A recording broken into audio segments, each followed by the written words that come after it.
Hello students, आज हम लोग स्टेट्स ऑफ मैटर यूनिट के पार्ट नंबर 7 में हैं और अब तक गैसियस लॉ का जो स्टडी कर चुके हैं हम लोग, उनसे रिलेटेड न्यूमेरिकल्स आज पढ़ेंगे।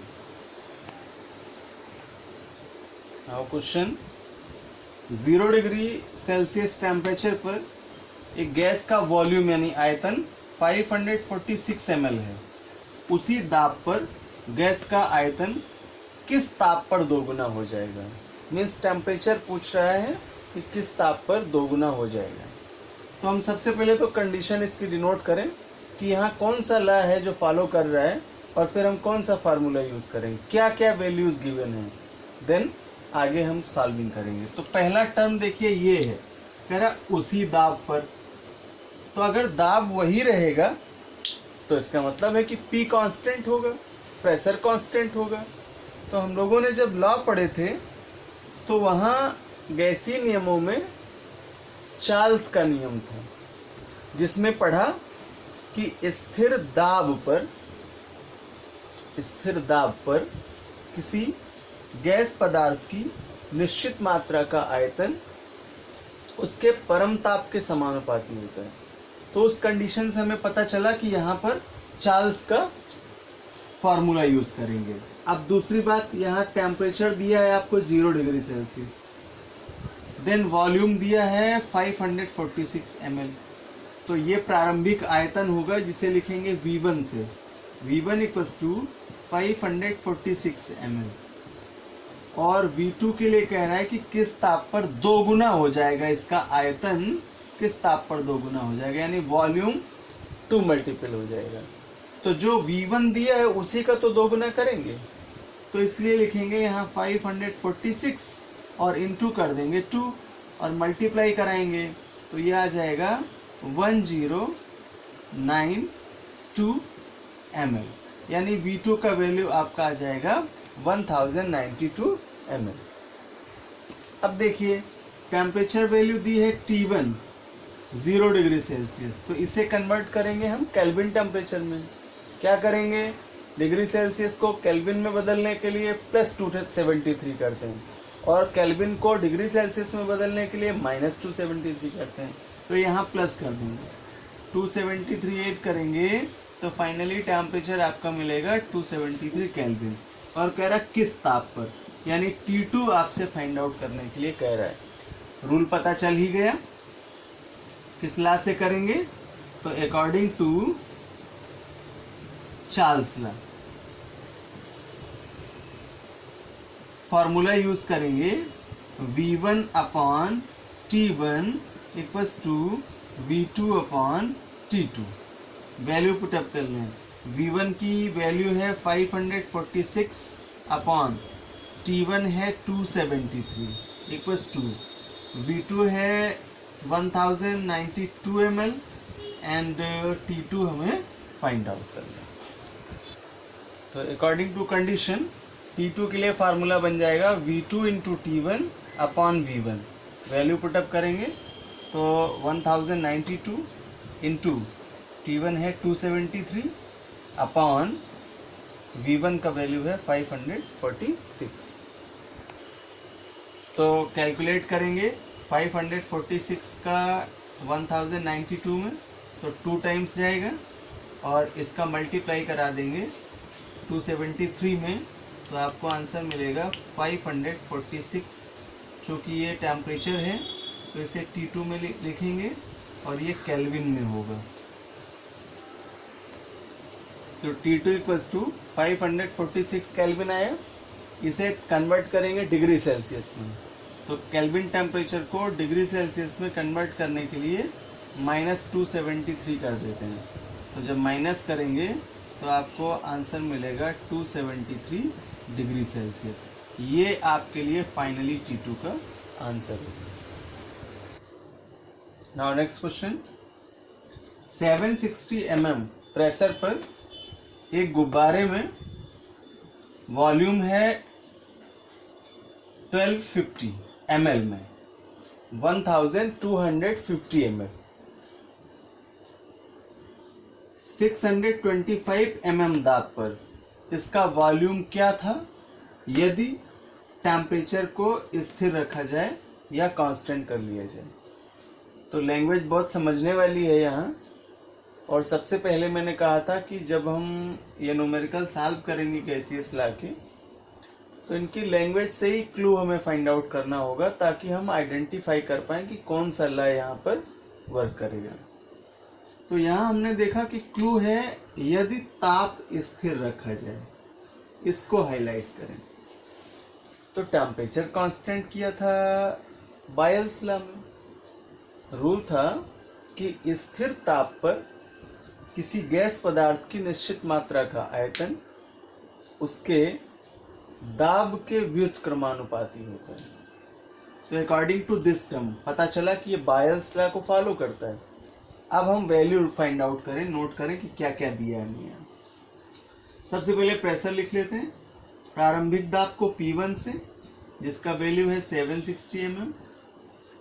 सेकेंडरी प्रेशर को P2 से, जिसका वैल्यू दे रहा है 625। और एक बात और समझ में आई कि ये डिक्रीज कर रहा है, कह रहा है इतना था पर वॉल्यूम ये है, जब इतने पर रहा होगा तो क्या होगा, इस तरह की लैंग्वेज है यहाँ। Then V1 equals to volume दिया है आपका 1250 ml और कह रहा है आयतन क्या होगा या क्या था, क्योंकि डिक्रीजिंग ऑर्डर में है ना, इसलिए पूछ रहा है क्या था। V2 फाइंड आउट करने के लिए कह रहे हैं। और मैंने कहा कि यहाँ पर जो फार्मूला है वो according to Charles law condition होगी, सॉरी बायल्स लॉ की कंडीशन होगी। तो बायल्स लॉ के लिए फार्मूला यूज करेंगे P1 into V1 equals to P2 into V2 और इस पर फार्मूले पर वैल्यू पुटअप करेंगे। P1 की जगह P1 का वैल्यू है 760 इंटू V1 का वैल्यू है 1250 इक्वल्स टू P2 का वैल्यू है 625 इंटू V2 फाइंड आउट करना है। तो ये एक तरह से आपका कैलकुलेशन बनेगा। तो V2 के लिए कंडीशनल फार्मूला बनाएंगे। V2 equals to P1 into V1 upon P2। Value put up करेंगे। P1 का वैल्यू है 760, V1 है 1250 अपॉन P2 का वैल्यू है 625। कैलकुलेशन करेंगे। 625 का डिवाइडेशन करेंगे 1250 से, 2 टाइम्स जाएगा, मल्टीप्लाई करा देंगे तो आपको आंसर मिल जाएगा 1520 और वॉल्यूम है इसलिए ml में। इस प्रकार फाइनली V2 का आंसर मिलेगा आपको 1520 ml। Now next question. किसी गैस सिलेंडर में परस्पर क्रिया न करने वाली 4 गैसें A, B, C तथा D भरी हैं, जिनके आंशिक दाब अर्थात पार्शियल प्रेशर क्रमशः 520 mm, 680 mm, 320 mm तथा 236 mm है। तो पात्र का टोटल प्रेशर क्या होगा, कुल दाब क्या होगा। तो अकॉर्डिंग टू टर्म कंडीशन यहाँ हमें सबसे पहले लॉ फाइंड आउट करना चाहिए कि यह कौन से लॉ को फॉलो करेगा। तो एक वर्ड मिला यहाँ पहचान का, ये पहचान है आपके पार्शियल प्रेशर की, आंशिक दाब की। आपके गैसियस लॉ का इकलौता नियम है जिसे हम लोग आंशिक दाब नियम भी कहते हैं, और इसे पूरे नाम में हम आंशिक दाब नियम के लिए डाल्टन साइंटिस्ट का नॉमिनेशन के आधार पर नामकरण करते हैं, डाल्टन के आंशिक दाब का योग नियम। तो डाल्टन्स लॉ फॉलो करेगा ये न्यूमेरिकल। और यहाँ पर परस्पर क्रिया ना करने वाली, ये भी एक तरह की कंडीशन ही है इस नियम की, क्योंकि नॉन रिएक्टेबल गैसेस का एक्सपेरिमेंट किया था डाल्टन ने। तो अगर ये अननोन 4 गैसेस हैं और इनके पार्शियल प्रेशर दिए हैं, तो हम गैस के अकॉर्डिंग ही इनका पार्शियल प्रेशर लिख लें। For A gas PA 520 mm and then B gas के लिए पार्शियल प्रेशर PB होगा और आंशिक दाब का वैल्यू है 680 mm। गैस सी के लिए पीसी होगा, पार्शियल प्रेशर है 320 mm एंड लास्ट गैस है डी जिसके लिए पीडी प्रेशर दिया है 236 mm। अब इसमें कह रहा है कि पात्र का कुल दाब क्या होगा, तो टोटल प्रेशर को पी से लिखते हैं, फार्मूला यूज करेंगे, इसी के अकॉर्डिंग बना लेंगे। According to Dalton's law P equals to PA plus PB plus PC plus PD, और ये फार्मूला इन चार गैसों को फॉलो करेगा। ये सभी ABCD इनके पार्शियल प्रेशर हैं, जबकि कैपिटल P इनका टोटल प्रेशर है। वैल्यू पुटअप करेंगे 520 प्लस 680 प्लस 320 प्लस 236।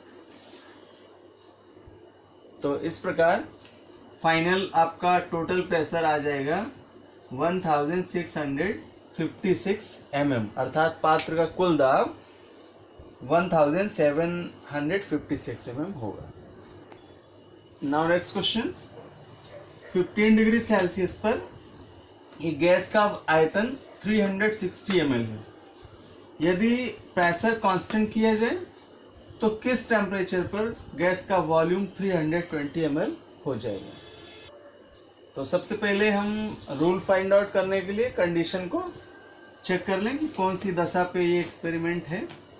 तो कह रहा है कि यदि दाब को स्थिर रखा जाए, ये क्लू है यहाँ का, प्रेशर कांस्टेंट है, पता चला कि ये चार्ल्स लॉ को फॉलो करेगा। देन जो वैल्यू दी है उन्हें लिख लेते हैं। पहला है आपका वॉल्यूम 360 ml, तो ये V1 होगा 360 ml और V2 का वैल्यू है 320 ml।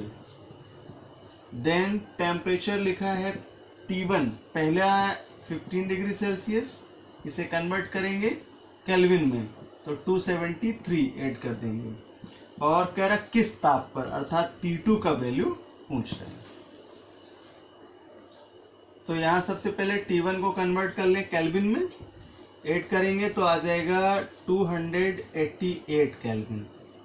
अब यहाँ conditional formula according to Charles का फार्मूला यूज करेंगे, V1 अपॉन T1 बराबर V2 अपॉन T2, और वैल्यू पुटअप कर लें। तो V1 का वैल्यू है 360 अपॉन T1 का वैल्यू रखेंगे 288 इक्वल्स टू V2 का वैल्यू है 320 अपॉन T2 हमें फाइंड आउट करना है, तो एज इट इज कर लेंगे। तो T2 के लिए कंडीशनल फार्मूला बनाएंगे, V2 into T1 upon V1, तो V2 into T1 upon V1, value put up करेंगे तो V2 का वैल्यू है 320 इंटू T1 का वैल्यू है 288 अपॉन V1 का वैल्यू है 360, और इसको कैलकुलेट करेंगे। तो कैलकुलेट करेंगे तो आंसर मिलेगा 256 केल्विन, जो कि इसका T2 होगा, अर्थात टेम्परेचर होगा।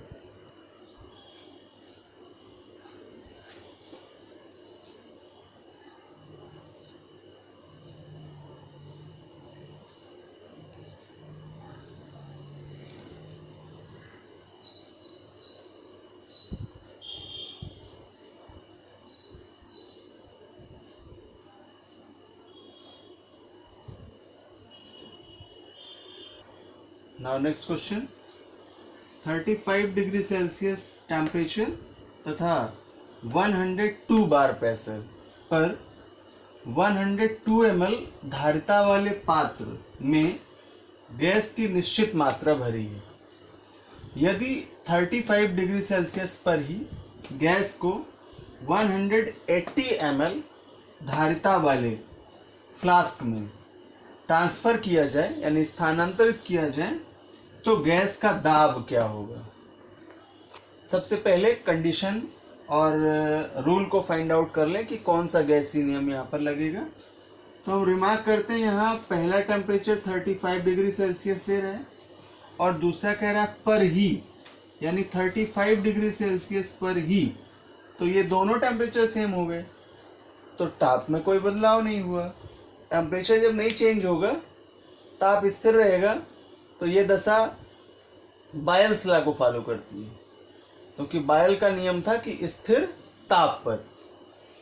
तो जब बायल का नियम पता चला यहाँ से, तो वैल्यू लिख लेते हैं। इस टेम्परेचर से हमें कोई भी एस्टिमेशन नहीं मिलेगी, इसलिए इसको एज इट इज छोड़ देते हैं। सबसे पहले वॉल्यूम लिख लेते हैं। V1 का वैल्यू दिया है 120 ml और V2 का वैल्यू दिया है 180 ml। देन प्राइमरी प्रेशर दिया है 1.2 बार यूनिट में, और कह रहा किस दाब पर, यानी इसका प्रेशर P2 फाइंड आउट करने के लिए पूछ रहा है। फॉर्मूला लगाते हैं बायल के नियम का, P1 into V1 equals to P2 into V2। Value put up करें। P1 का वैल्यू 1.2, V1 का value 120 equals to P2 find out करना है, और V2 का वैल्यू हो जाएगा 180। देन कंडीशनल फार्मूला होगा P2 के लिए, P2 equals to P1 into V1 upon V2। Value put up करें यहाँ, तो P1 का वैल्यू है 1.2, V1 का वैल्यू है 120 अपॉन V2 का वैल्यू है 180। 0 से 0 कैंसिल आउट कर लेंगे और इसे सॉल्व करेंगे। 2 से डिवाइड करेंगे, 6 टाइम जाएगा एंड 9 टाइम जाएगा, और इसका मल्टीप्लाई कराएंगे और कैलकुलेशन करके इसका आंसर फाइंड आउट कर लेंगे।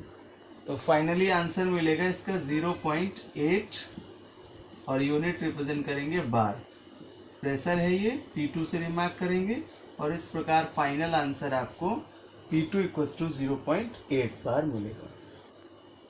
तो स्टूडेंट्स, यहाँ आज के न्यूमेरिकल्स में जो लॉ हम लोगों ने 3 कंप्लीट किए थे, बायल्स law, Charles law and Dalton's law, उन सभी से रिलेटेड न्यूमेरिकल्स किए हैं, और आपके लिए इन्हें तैयार करने का एक अच्छा अवसर है, अच्छा मौका है।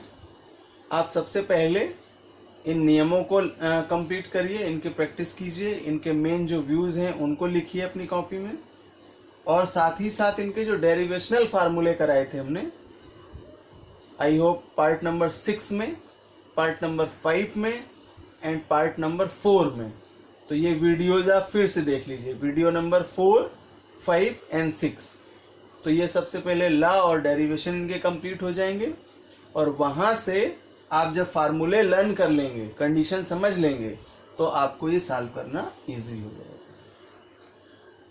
तो इसी प्रकार प्रैक्टिस करते रहिए, लर्न करते रहिए, और आपकी कोई समस्या हो तो आप कमेंट्स में पॉजिटिव वे पर उन्हें पूछ सकते हैं, और अच्छा लगा हो तो लाइक कीजिए, शेयर कीजिए, और वीडियोस मस्ट बी वॉच जरूर देखिए, तो ताकि आपको सारी कंडीशंस क्लियर हो जाएंगी।